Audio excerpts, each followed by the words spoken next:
Thank you. Order. A 6-minute limit now applies with immediate effect. Mr. Dominic Grieve. Thank you, Mr. Speaker. Mr. Speaker, it's painful for me to find myself in a position where I cannot agree with my own front bench and with my right honourable friend, the Prime Minister, on approving this agreement and supporting the government tonight. But I can't. And I just want to briefly explain why. We find ourselves with a very unusual circumstance. Unless a country is defeated in war and the Parliament has to meet so that MPs have to surrender provinces which are being annexed by a neighbouring power, it's very unusual for members of Parliament to be asked on a fundamental issue to vote against their own opinion. And yet the evidence has been overwhelming in the last 2.5 years since the Brexit referendum took place, that there is in fact a very substantial majority in this House who consider that there is no form of Brexit which is better than remaining in the European Union, and that includes many colleagues on this side of the House who have, for reasons of judgment or loyalty, it doesn't really matter which, decided that they will support the government this evening. Because I talk to them and they tell me that they accept that that is the case. Now, my right honourable friend, the Prime Minister, makes a powerful case when she says this is necessary because of the decision in the referendum in 2016. And she tells us that if we were not to do it, it diminishes faith in the democratic process. And I'm certainly mindful, as I'm the recipient of many emails from angry people, but there are many people who voted in that referendum who didn't otherwise normally participate in the electoral processes of this country at all, probably about 10% of the electorate. So one has to recognise their strength of feeling. And if it were the case that I felt that by voting and supporting a deal and a future which I myself think is going to be completely third-rate compared to remaining in the European Union, we could bring closure to this debate because there was some unanimity, either across the House or even within my own party, of which I've been a member, I think now for about 43 years, but there was that unanimity of purpose, then I would have to seriously consider doing it, despite my own strong judgment that we are about to do a serious and historic mistake.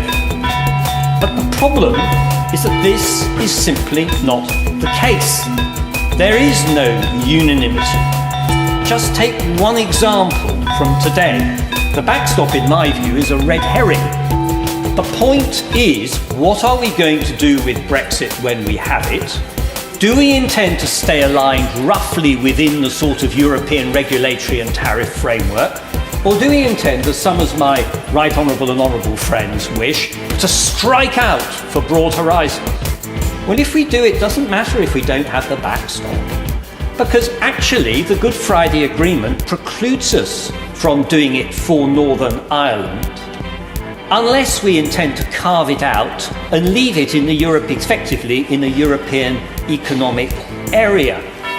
Such is the price of folly in having allowed a referendum to take place where those advocating leave dealt with it in purely abstract terms, and no one, and I plead guilty to this as well, no one was willing to think through, even when we did the referendum bill and prepared it, the consequences of what a vote to leave would actually mean and how we could possibly implement it. So far from bringing closure, we simply initiate yet another round of very sterile debate against a background where our economy will be damaged, our national security will be impaired, and we will find ourselves consistently at a disadvantage. Now, I realise some of my honourable friends don't agree with that. They see a bright future ahead if they can just carry out their plans. But I just don't see those plans coming to fruition.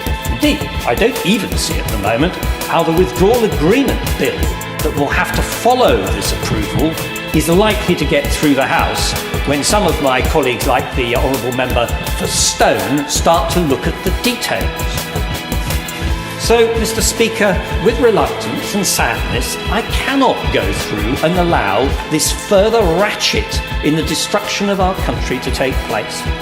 And we are failing also to assess the realities of devolution. and the fact that with 4 nations making up the United Kingdom, there are now 4 identities which we have essentially disrespected. Even if we were entitled to do... Yes, we have. We've essentially disrespected it in terms of working out the consequences of what the referendum was likely to do. And as a unionist, I worry about the future of my country because I see the union as fundamental to our prosperity and collective existence. So I'm afraid I can't vote for this. And we will have to take the consequences of the further difficulties that will follow. And I don't look on those with any sense of cheerfulness at all.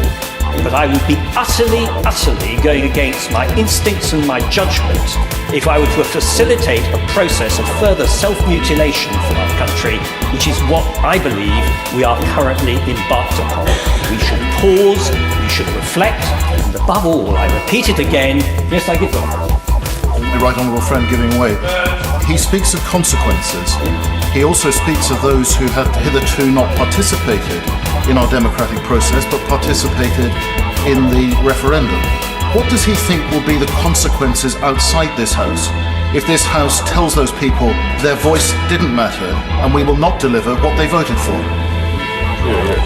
I think we have a duty to say to them that it is perfectly apparent that what we are going to get bears no relation to what was being debated in 2016. And I further think that the proper thing to do is to go back to them and point that out honestly and to say that if they wish to leave on these terms, then of course we will implement it. That means consulting them. And I do worry that we appear to be obsessed with avoiding the electorate at every conceivable turn now, because we're fearful that they might come up with an answer that we don't like. Of course it might be to leave, and if that's the case, I will keep quiet about the matter forevermore. But there is a compelling oh yes, I would. I've got better, if I may say to my old friend, I've got better things to do. But they may also say, actually, that they've changed their mind. In a democracy, people are entitled to change their mind. And to deny them that choice when we're faced with the current crisis is, in my view, an unacceptable way to proceed. And until we start seeing sense on this, I can't support the government. Some game.